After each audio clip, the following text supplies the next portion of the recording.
Welcome to Passages from the Heart. In today's episode, I finally get around to fixing that flex vent on deck. I also get the mainsail on the boom, tackle the big job of getting that head sail on board Charm, and I find myself back up in Sturgeon Bay, Wisconsin to explore more of Door County and to get that juicy taste of the Great Lakes maritime experience. Just had a really nice visit at Whitefish Sand Dunes Park. I'm not sure if I'm saying that right. You can see as I zoom in here on the satellite map of the peninsula in Wisconsin where the Whitefish Dunes State Park is that I visited. It is a beautiful area, practically white sandy beaches, I would say, with extraordinarily blue water. It's just gorgeous.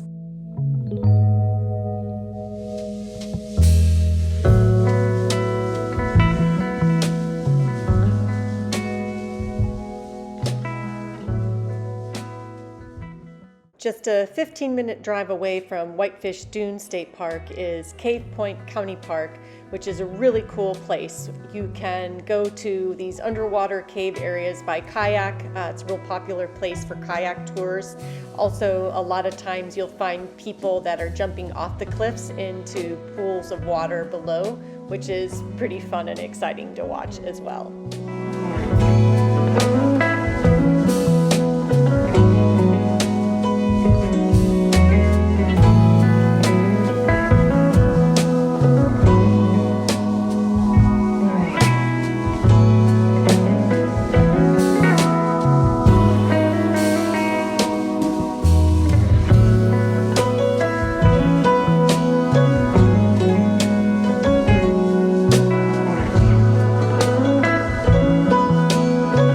After visiting the lighthouses on the Sturgeon Bay Ship Canal Pier, we rented a pontoon boat off of the other side of the bay and just tooled around, checked out the sights. Just got here to see Charm. We're going to try to get the sails put on finally, and also I have to replace the vent on the deck that got broken or damaged when we were rigging the boat. Okay, so this is what we bought to replace. So it's the flex vent itself that screws into the base, but this is the piece right here that is broken on deck right now that I need to replace. Rather than replace the entire unit, I opted for just using the plug or cap. I did a water test by pouring a bucket of water over the vent. It is not watertight, which means I'll have to remove the old base and screws and then recaulk and then replace with the new base and screws. Hopefully from there we should be good to go. Next job is to put this mainsail on the boom. This is not a loose-footed sail, it does have a track. Okay, so what I've done so far is I inserted all of these slugs into the track on the boom, and we've got them all the way down there, and then I'm about to take the tack and put it inside here. Okay, so I got the tack secure with the pin down there, and then now this, as you can see, ends pretty far away from the aft end of the boom. And if I remember what we did on Sunny, we fed it through this hole here next to where the pigtail is on the aft end of the boom. And for now, I just did a square knot to secure it. I'm pretty sure that this block here and cleat here are for my reefing. I'm not sure how people do this, so I'm gonna have to kind of do a little research on how they tie off. Time to feed the slugs up the mast track. I had my husband help me with filming as I was inserting the sail slugs up the mast track, but for some reason the audio on the video didn't come through very well, so that's why I'm narrating here. So it's pretty straightforward. You just insert the slugs up through the sail slot in the mast, and I think it was 11 slugs altogether in the actual luff of the sail, and also there were 8 slugs in the foot of the sail when I inserted those into the track along the boom. All of the sail slots have been inserted, and I'm gonna go ahead and try to flake this mainsail as best as I can to fold it onto the boom next.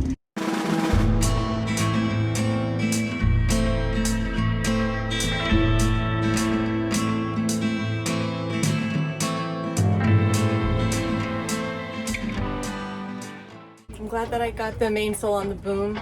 Once I got the mainsail flaked and stowed away with the sail ties, I was able to use for the very first time our brand new canvas mainsail cover. I was really excited to put this on, and it fits super good, so I'm really stoked. Yeah, we're good to go there. We got the cap back on the flex vent. I'm gonna try to clean up around to get rid of the tape. And next would be to figure out how to get the main sheet rigged. I have a set of instructions that I got from Jerry, one of the co-owners of Com-Pac. This is the diagram and instructions that I was given by Jerry at Com-Pac.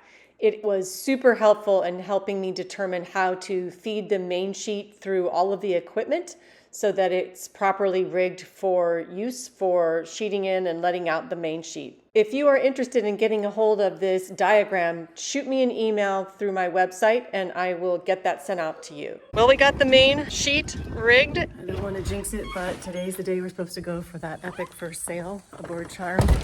I really hope things go well. We got to put the new furling head sail that had the hanks still on it and the wrong bolt rope in it in the left. Today is the big day. I'm down here on Charm, and the old salt, my father, is going to be joining us shortly to help me with getting this big old new furling head sail installed on the furling system up on deck, so we can go out for a sail today, I hope. The other thing I need to do is get the jib sheets off the 155 Genoa and get them put on the new furling head sail. So they're in this giant bag here. I took the jib sheets off the old 155 Genoa head sail still on Charm and put them on our new furling head sail instead.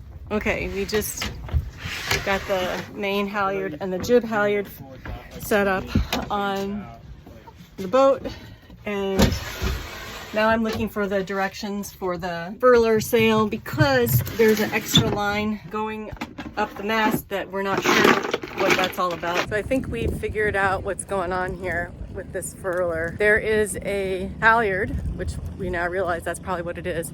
That's a very thin diameter line that is stuffed in the track of the head foil, and there's a small shackle on it, so that's got to be what you attach the head of the sail to. And then my dad thinks it's called the messenger line. Remember, this is all a whole new thing for me. I've never used one of these pieces of equipment before. We are going to use that to attach to the head of the furling sail and then see if we can feed that up through the head foil, and hopefully that should do the trick so that we can get the sail where it needs to be. Getting the head sail on the new furling system ended up being a bit trickier than we anticipated. The furling system my father had on his Toshiba 42 was set up a lot differently in many respects than this CDI system that we have on board Charm. Although I don't have footage of it, we were able to almost raise the sail on 3 different occasions. However, we were not able to get the sail all the way up the head foil. We were short by about a foot each time. That said, we were not successful in getting the sail installed,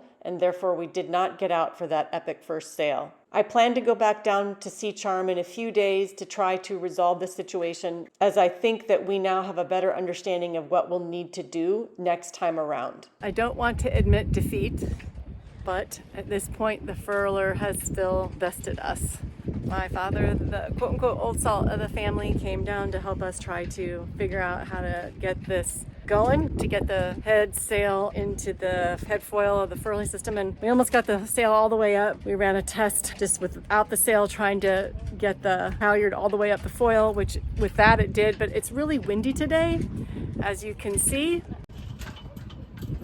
And with all of this wind, I believe that it made it just a little bit more tricky trying to get the sail up. And so, it just puts more tension on the sail when you have the wind on it. It's a little bit of a wonky system. I'm going to be honest with you guys, I would just still prefer to have Hank on. I know that might sound weird, but that's just my 2 cents. All the sands of time